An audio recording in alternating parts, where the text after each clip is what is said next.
Good morning, everyone. This is a topic that I've never ever talked about, I think, but it's really important, and that is fruit flies.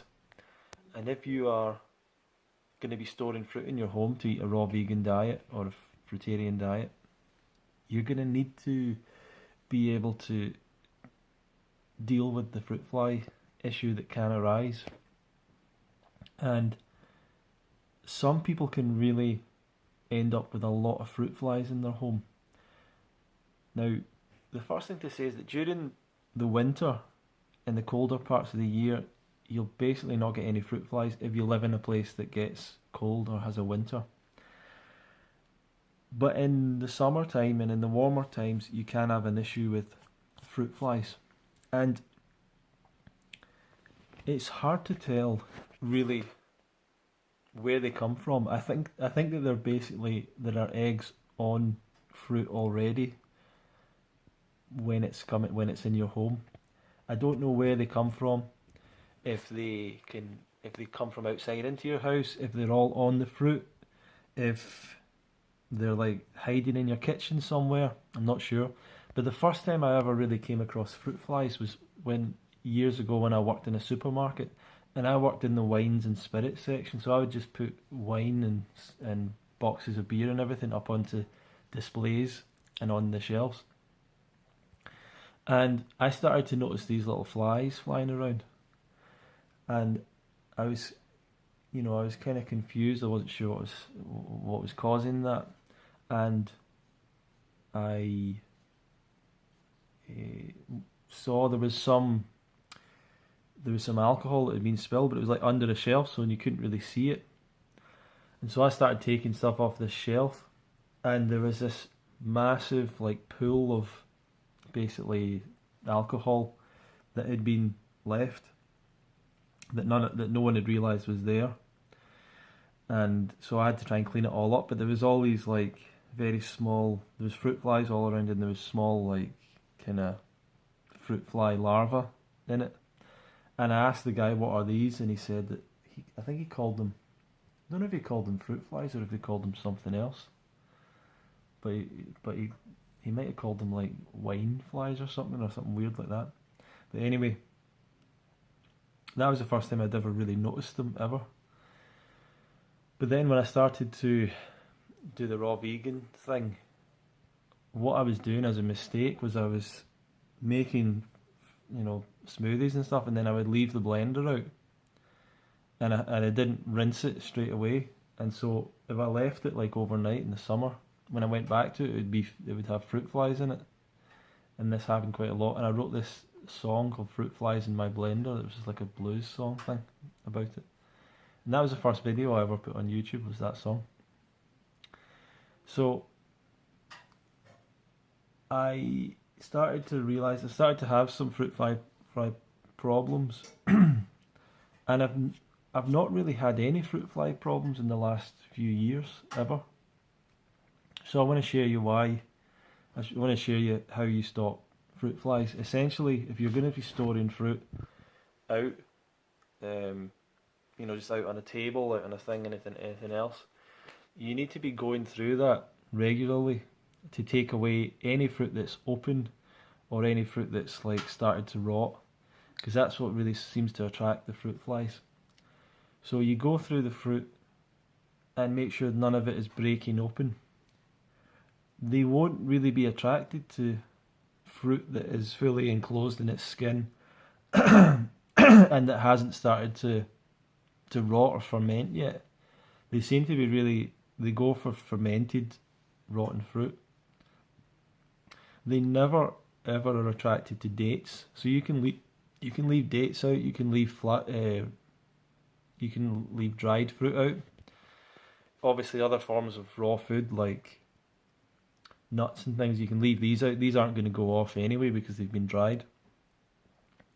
But any kind of fresh fruit, fresh vegetables, I'm not sure, but vegetables like cabbage and greens and things, they smell terrible in themselves if they go off. So you want to get rid of any vegetables like that. Anything that starts to go off like that, you want to get rid of because of the smell. But you want to be going through your fruit on a daily basis Making sure you've not got anything that's going off. Always look at the bottom.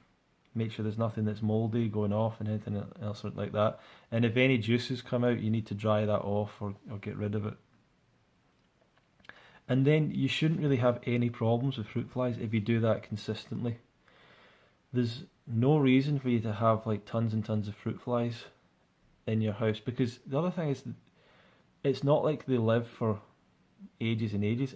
I don't know if they live even more than a few days. Like, they're one of these creatures that like has a very short kind of lifespan. If you want to get rid of them, it's fairly easy to get rid of them. They're not the smartest, the fastest or smartest flies. I mean, they're like a house fly is like impossible to capture, almost. Like, they're just so fast. Fruit flies aren't quite so fast. So another tip would be, you can quite easily, you can set up a kind of little humane trap where you put a jar, you put maybe like a cone, you get a piece of paper, you turn it into like a cone, so it's got a very short opening here and a big opening at the top, and you put some rotten fruit or whatever inside it, and it'll start to rot, and that'll attract the fruit flies to come in, and they can end up being trapped inside your trap, and then you can put it outside. So you can do that as well. But really, it's more a question, it's much more effective to just continually throw away any fruit that's opened or that's started to go off. That's, if you do that, you shouldn't really get any fruit flies. And I don't know why people do, but in saying that, I live usually in Scotland, so there's maybe less anyway, but I don't understand why. So the other thing is, you could have one of these covers if you've got the space. You put a cover over the fruit. You see some of these things are like a pyramid or whatever. So you could cover your fruit like that if you like, and once again, you shouldn't have any problems. But if the fruit flies are on the fruit or in the fruit, then you still have to go through and take away the bad fruit. So it can help somewhat. It's not that difficult as well. If there's a fruit fly on a wall, you can get a cup and you can trap it in the cup, put the postcard in, that kind of thing for catching a spider, put it outside. You can do that, it's fairly easy as well. But once again, fruit flies will just appear if your fruit is going off. So as much as you try and get rid of them, you need to get rid of the source of the problem. So continually look through your fruit, make sure it's not going off. Anything that's open or cut or whatever, throw it away. And you should throw it outside as well. Either you can compost it if you've got that opportunity, put it in your brown bin or whatever, if you've got one of those recycle bin garden waste things or organic material bins. I mean, you could throw fruit in your garden if you like, but it doesn't break down as quick as you think, so you're going to have a pile of fruit in your garden, and that's going to attract things as well. So really, you just want to throw it away or compost it if you've got the ability to do that. So those are all the things that you should be doing, and if you do that, you won't get the problem with fruit flies.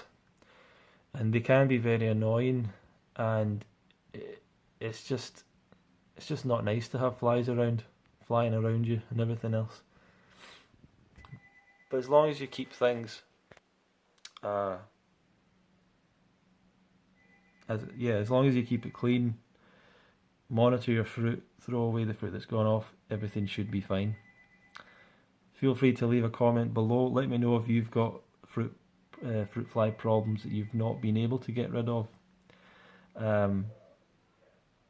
Obviously, putting fruit in the fridge is another thing. All the fruit that you can, or in the freezer, that's going to stop them as well.